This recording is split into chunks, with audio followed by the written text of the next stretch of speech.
Hello everyone, welcome back. तो एक नई वीडियो में आपका स्वागत है और आज थोड़ी सी इस बारे में बात करने वाले हैं, क्योंकि कल एग्जाम है तो हमें मैंने सोचा कि कुछ इस तरह के टॉपिक्स आपको बताए जाएं, चूंकि ईएमटी में ठीक है कि कहाँ से क्वेश्चंस बनने की प्रोबेबिलिटी बहुत ज़्यादा होती है और किस तरह से उन क्वेश्चंस को हम अटेम्प्ट करेंगे, क्या कौन कौन से इंपॉर्टेंट कॉन्सेप्ट्स हैं। तो ठीक है ईएमटी मुझे एक इस तरह का टॉपिक लगता है जिसमें रेंज बहुत ज़्यादा है। ठीक है, कहीं से भी क्वेश्चन पूछा जा सकता है।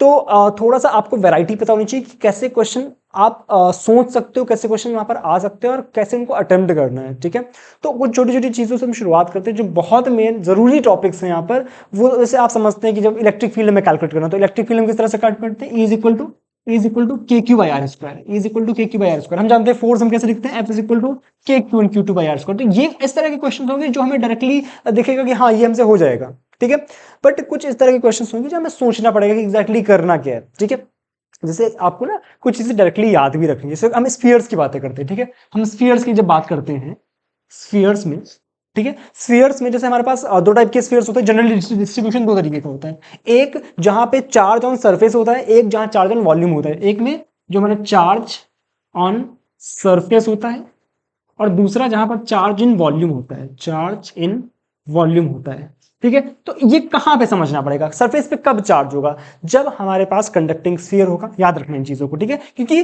सीयूईटी ऐसा एग्जाम है जहां पे वो ये भी पूछ सकता है। समझ लो, छोटी छोटी चीजें आपको लैंग्वेज के फॉर्म में क्वेश्चंस दिए जाते हैं, तो आपने देखे होंगे इस तरह के क्वेश्चन। स्टेटमेंट फॉर्म में दे सकता है वो कि इनमें से कौन सा ऑप्शन स्टेटमेंट 1 स्टेटमेंट 2 करेक्ट है इनकरेक्ट है। ठीक है, इस तरह से चीजें पूछ सकता है। तो चार्ज ऑन सरफेस कहां पर होता है हमारे पास, कंडक्टिंग के केस में। अब वो कंडक्टिंग भी दो तरीके का हो सकता है हमारे पास, चाहे वो हमारा सॉलिड कंडक्टिंग हो चाहे ना हॉलो कंडक्टिंग हो। ठीक है, और हमारा हॉलो नॉन कंडक्टिंग भी हो सकता है, तब भी हमारा जो चार्ज होगा वो सरफेस पे होता है। दूसरा, जब हम चार्ज इन वॉल्यूम की बात करते हैं तो ये कब होता है, जब हमारा जो हमारा स्फीयर है वो सॉलिड नॉन कंडक्टिंग हो। कैसा हो, सॉलिड इंसुलेटिंग या सॉलिड नॉन कंडक्टिंग। तो सॉलिड इंसुलेटिंग में लिख देता हूं, ठीक है, सॉलिड इंसुलेटिंग हो या सॉलिड नॉन कंडक्टिंग हो, तब हमारा जो चार्ज होता है वो वॉल्यूम में डिस्ट्रीब्यूट हो जाता है। बात समझ आ रही है। तो इनमें आपको एनर्जीज क्या होती है, इनकी ये बहुत जरूरी चर्चा है। ठीक है, यहाँ पर एनर्जीज क्या होती है, यहाँ पर हमारे पास इलेक्ट्रिक फील्ड क्या होता है। जब हम इनकी बात करते हैं, जब हम चार्ज और सरफेस वाले की बात करते हैं या इन तीनों की बात करते हैं, तो यहाँ पर इलेक्ट्रिक फील्ड दो जगह निकालते हैं। पहला हमारा अंदर r is less than r पे, दूसरा r is greater than r पे। यहां पर इलेक्ट्रिक फील्ड क्या होता है, जीरो। यहां पर इलेक्ट्रिक फील्ड क्या होता है, k q by r square, capital q लिख लेता हूं, के क्यू बाई आर स्क्वायर। ठीक, जब यहां की हम बात करते हैं तो हम पोटेंशियल भी जानते हैं। पोटेंशियल यहां अंदर कितना होता है, अंदर होता है के क्यू बाई आर, और यहां पे पोटेंशियल क्या होता है, k q by are. Correct है। यहां पर हमारे पास पोटेंशियल एनर्जी, जो कि बहुत जरूरी चीज होती है कि पोटेंशियल एनर्जी क्या होती है, तो पोटेंशियल एनर्जी इस केस में होती है, वो होती है k Q square by 2r। ठीक है, और आपसे पूछ दिया गया कि पोटेंशियल एनर्जी ना किस फॉर्म में है, तो पोटेंशियल एनर्जी जो होती है वहां पर इलेक्ट्रिक फील्ड के फॉर्म में होती है। कहां से कहां तक होती है, आर टू इंफिनिटी होती है। तो ये चीजें याद रखनी कि पोटेंशियल एनर्जी का डिस्ट्रीब्यूशन कैसा है। ठीक है, तो ये जो पोटेंशियल एनर्जी होती है, जैसे हमारे पास ये स्फीयर था तो चार्ज इस तरह से थे, चार्ज इस तरह से थे, है ना। तो जब चार्ज इस तरह से थे, इसकी रेडियस आर थी, तो एक बात हमें समझनी पड़ेगी कि इसमें इलेक्ट्रिक फील्ड जो होता है ना बाहर की तरफ ही होता है। ये छोटी छोटी चीजें आपको बहुत ध्यान रखनी है। ठीक है, कि इलेक्ट्रिक फील्ड परपेंडिकुलर होता है, आउटवर्ड होता है। और इलेक्ट्रिक फील्ड लाइंस के डायग्राम भी आपको बहुत याद रखने हैं कि जब भी हमारे पास कंडक्टिंग सरफेस होती है, कंडक्टर होता है, तो कंडक्टर में इलेक्ट्रिक फील्ड लाइंस जो होती हैं, ई लाइंस जो होती हैं, वो हमेशा परपेंडिकुलर होती है सरफेस की। वो हमेशा क्या होता है, परपेंडिकुलर होती है सरफेस के। ये चीजें ध्यान रखनी है। ठीक है, कि वहां पर चूंकि इक्विपोटेंशियल सरफेस बन रही होती है, तो यहाँ पर इलेक्ट्रिक फील्ड लाइंस जो होती हैं वो हमेशा सरफेस के परपेंडिकुलर होती हैं।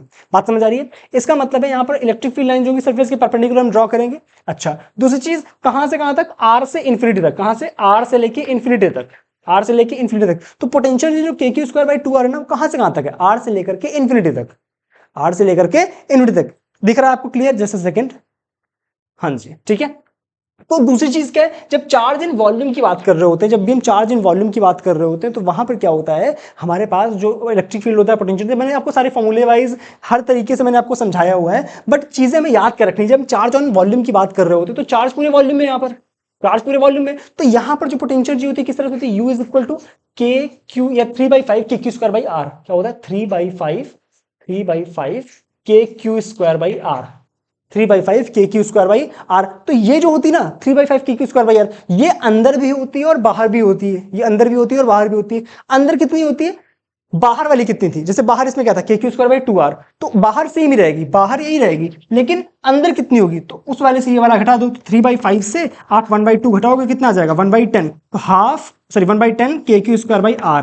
This is the potential energy inside this solid non conducting sphere.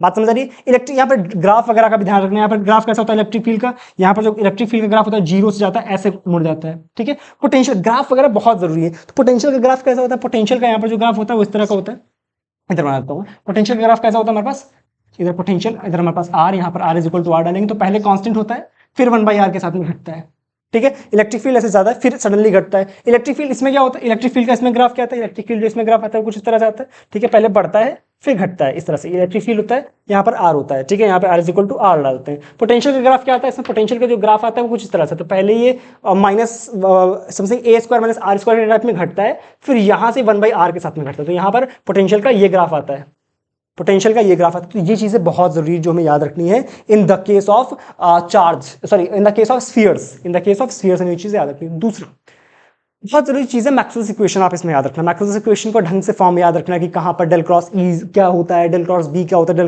इनका फिजिकल सिग्निफिकेंस क्या होता है। जैसे मैं आपसे बोलूं कि what is the Gauss law in magnetostatics, तो डेल डॉट बी = 0। इसका फिजिकल सिग्निफिकेंस क्या है कि मैग्नेटिक मोनोपोल डजंट एग्जिस्ट, ठीक है। अगर डेल क्रॉस ई है तो उसकी वैल्यू क्या होती है 0। डेल क्रॉस ई की वैल्यू क्या होती है, डेल क्रॉस ई क्या होता है, डेल क्रॉस ई इज 0। इसका मतलब क्या होता है, इलेक्ट्रिक फील्ड जो होता है वो कंजर्वेटिव होता है in the nature. Electric field कैसा होता है, कंजर्वेटिव होता है नेचर में, ठीक है। इसका मतलब क्या होता है कि जो पोटेंशियल्स होता है, इलेक्ट्रिक फील्ड अगर इलेक्ट्रिक सपोज इफ अगर इलेक्ट्रिक फील्ड 0 है तो वहां पर क्या होगा, इलेक्ट्रिक फील्ड 0 है तो वहां पर हमेशा पोटेंशियल कांस्टेंट होगा और इक्विपोटेंशियल सरफेसेस बनेगी। क्या बनेगा, इक्विपोटेंशियल सरफेसेस बनेगी। बात समझ आ रही है। तो ये कुछ इस तरह की चर्चाएं जो हमें याद रखनी होती है, ठीक है। अगली चीज कि एप्लीकेशन में फॉर्मूले जो होते हैं डायरेक्ट फॉर्मूले, जैसे हमारे पास जो सिस्टम्स बन रहे हैं, ठीक है, चाहे वो आपकी लाइन बन रही हो, चाहे रॉड बन रहा हो, रिंग बन रही हो, ठीक है, या हमारे पास स्फीयर बन रहा हो, तो डायरेक्टली उनके फॉर्मूले की इलेक्ट्रिक फील्ड कहाँ पे क्या होता है। जैसे अगर हम रॉड की बात करें तो क्या था हमारे पास, रॉड के लिए क्या था, इधर लिख लेता हूँ मैं, थोड़ी सी जगह बनाता हूँ, ठीक है, जस्ट अ सेकंड। जैसे अगर हम रॉड की बात करें तो रॉड के लिए क्या होता है, जस्ट अरे यार रुक जा भाई, ठीक है। तो रॉड के लिए क्या था, रॉड के लिए E इज इक्वल टू के लैम्डा बाई आर, ठीक है। इसमें दो कंपोनेंट आते थे, परपेंडिकुलर और हमारा पैरेलल कंपोनेंट। तो E जो पैरेलल जो परपेंडिकुलर रहता था वो क्या होता था, sin θ1 प्लस sin θ2, इसमें डी लिख लो बेटर लगेगा। और पैरेलल कंपोनेंट क्या, मैं सिर्फ लिख दे रहा हूँ, ठीक है, डेमो मतलब एक तरह से आपको फॉर्मूले सारे याद रखने, ठीक है। मैं एक दो फॉर्मूले लिख दे रहा हूँ फॉर एग्जांपल के तौर पे, और यहाँ पे क्या होता है cos θ2 माइनस cos θ, तो ये फॉर्मूला आपको डायरेक्ट रटे होने चाहिए, जो चाहे वो रिंग के लिए हो, चाहे वो आर्क का फॉर्मूला बहुत जरूरी है, आर्क वाला फॉर्मूला बहुत जरूरी है, ठीक है। आर्क वाला फॉर्मूला क्या था हमारे पास, E = 2k lambda by D into sine theta by 2, ये हमारा आर्क का फॉर्मूला आता था। मतलब आर्क बेसिकली इस तरह का बन रहा है, और आर्क के सेंटर, आर्क पे चार्ज जैसी लैम्डा दी गई है हमें, और उसकी रेडियस आर डाल दो, ठीक है, रेडियस आर डाल दो। तो बेसिकली ये रेडियस अगर आर है तो उसके सेंटर पे क्या इलेक्ट्रिक फील्ड आता है, ठीक है। तो ये डायरेक्ट फॉर्मूले में याद रखने, ठीक है। दूसरा कैपेसिटर्स की हमें याद रखना है, कैपेसिटर्स कैसे पैरेलल में कैसे ऐड करते हैं, ये वाले कैपेसिटर के क्वेश्चन, ठीक है। कौन से वाले, जहां पर इस तरह से हमारे पास भरा होता है, ठीक है, इस तरह से भरा हुआ है, यहाँ पे हमारा K1 भरा हुआ है, यहाँ पे K2 भरा हुआ है, यहाँ पे K3 भरा हुआ है, तो कहां पर किसको आधा कर रहे हैं। जब भी इस तरह का क्वेश्चन आ जाए तो वहां पर हमेशा ध्यान रखना कि जैसे सपोज ऐसे बांटा हुआ है, सपोज ऐसे बांट दिया है, ठीक है, यहां पर कर दिया K1 और यहां पर कर दिया K2, तो ध्यान रखना इसमें D सेम रखना है, इसमें D को सेम रखना है, इधर दिख नहीं रहा होगा शायद, मैं इधर खड़ा हो जाता हूं, ठीक है, इधर D सेम रखना है और A को हाफ कर देना है, A को हाफ कर देना है। लेकिन अगर हमारे पास इस तरह का सिस्टम दिया गया हो, किस तरह, नाम देख लो, ठीक है, अगर हमारे पास इस तरह का सिस्टम दिया गया है, इस तरह का सिस्टम दिया गया है, तो यहां पर हमेशा ध्यान रखना ये K1 ये K2 है, तो क्या करेंगे, यहां पर हमारे पास D को हाफ कर देना है, क्योंकि ध्यान से देखो ये आधा आधा D बट गया है यहां पर, और हमारे पास A को सेम रखना है। यहां पर कैसे लगे हुए, यहां पर लगे हुए हैं ये, यहां पर लगे हुए सीरीज में, सॉरी सीरीज में है ना, और यहां पर कैसे लगे हुए, यहां पर इस वाले केस में यहां पर लगे हुए हैं ये पैरेलल में, यहां पर कैसे लगे हुए हैं पैरेलल में। तो सीरीज कहां पर है, पैरेलल कहां पर है, इनकी अलग अलग कैपेसिटेंस निकालो, इनकी अगर कोई कंफ्यूजन है तो बताओ इनको, ठीक है। तो इनका अलग अलग कैपेसिटेंस निकालो, उनको ऐड करना है, ठीक है। मैंने रिवीजन क्लास में इसका कराया भी हुआ है, ठीक है, मैंने रिवीजन क्लास में इसको कराया हुआ है, ध्यान से देख लेना अगर कोई कंफ्यूजन हो, ठीक है। तो ये इस तरह के कैपेसिटर प्रॉब्लम्स आपको याद रखना है। सर्किट, डायरेक्ट सर्किट, जैसे कहां पे हमारे पास करंट कहां पर डिवाइड हो रही है, ठीक है, सपोज इस तरह का सर्किट दिया हुआ है, ठीक है, इस तरह से सर्किट दिया हुआ है, तो हमारे पास कितनी करंट यहाँ जाएगी, हालांकि ये काफी हम लोग 12th से बहुत ढंग से सीख रहे होते हैं, 10th से शुरुआत हो जाती है इनकी, तो इनकी थोड़े से एक बार प्रैक्टिस कर लेना, 2-4 सवाल इस पे कर लोगे तो थोड़ा अच्छा लगेगा आपको, ठीक है। तो व्हीट स्टोन वगैरह कहां पर व्हीट स्टोन बन रहा है, कहां पर व्हीट स्टोन नहीं बन रहा है, ठीक है, ये चीज ध्यान रखना कि जहां पर हमारा P/Q is equal to R/S अगर बन रहा है तो व्हीट स्टोन है, वरना नहीं हो रहा है, ठीक है। तो व्हीट स्टोन की कंडीशन है। एक चीज और बहुत जरूरी, मतलब मोस्ट इंपॉर्टेंट चीजों में आज से आती है, वो है ईएम वेव्स की डायरेक्शंस निकालना, ठीक है, कि हमारे पास ई और बी दिया गया है, तो हम उसकी जो इन टाइप को ना ढंग से कर लेना एक बार, ठीक है। मैं आपको टॉपिक बता रहा हूँ, थोड़ा थोड़ा सा आपको ओवरव्यू देता जा रहा हूँ कैसे करना होता है आपको, ठीक है। ईएम वेव में हमेशा ध्यान रखना है, थोड़ा सा विजुअलाइजेशन का भी आप सहारा ले सकते हो, कि हमेशा, जैसे सपोज दैट ये ईएम वेव थी, ठीक है, जस्ट सेकंड, सपोज दैट,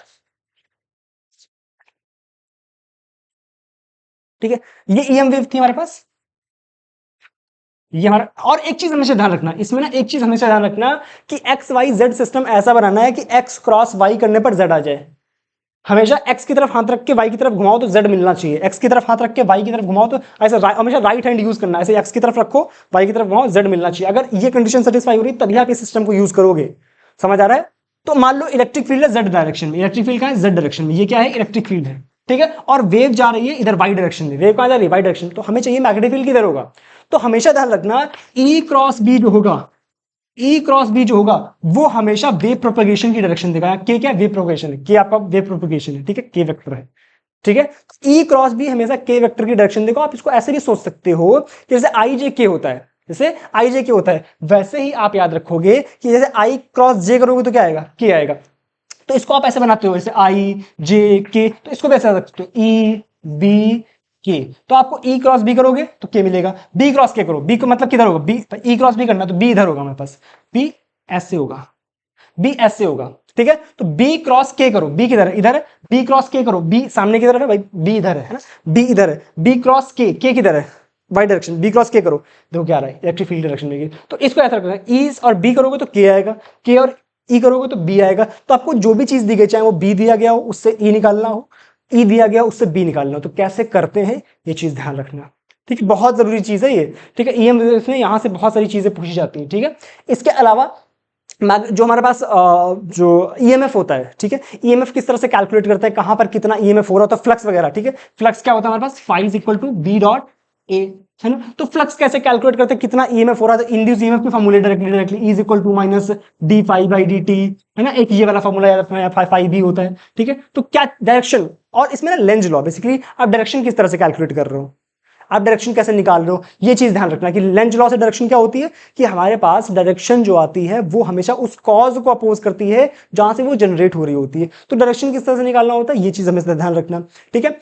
तो ये कुछ मेन टॉपिक थे जो मैंने आपको बताने की कोशिश करी, कुछ करवाने की भी कोशिश करी। तो आई होप ये चीजें क्लियर हो रही, अगर क्लियर हो रही ना तो बता देना एक बार कमेंट सेक्शन में, और कुछ दिक्कत है तो वो भी बता देना, ठीक है। अभी आपके पास आज भर का टाइम है, कल अपना एग्जाम है, ठीक है। तो मैंने आपको कोशिश करी कि आपको हर टॉपिक समझ आ जाए कि किस तरह से हमें कौन कौन टॉपिक पे ज्यादा फोकस करना है, ठीक है। तो एक बार ढंग से इसको रिवाइज करना, ढंग से एक बार, अब तो सारा आज अपन करने वाले हैं वैसे, जो चूंकि 13 तारीख, तो 13 तारीख में हम लोग सारा रिवीजन करने वाले हैं कि कैसा क्या होने वाला है। तो एक बार वन शॉट रिवीजन करेंगे, ठीक है, रात तक करेंगे, देखता हूँ मैं शेड्यूल करूंगा तब बता दूंगा आपको, ठीक है। तो बेसिकली जो भी दिक्कत है आप पूछ लेना, ठीक है। तो अगर बातें क्लियर हो गई तो एक बार वीडियो को लाइक कर देना, और चैनल पर नए हो तो एक बार सब्सक्राइब कर लेना, ठीक है।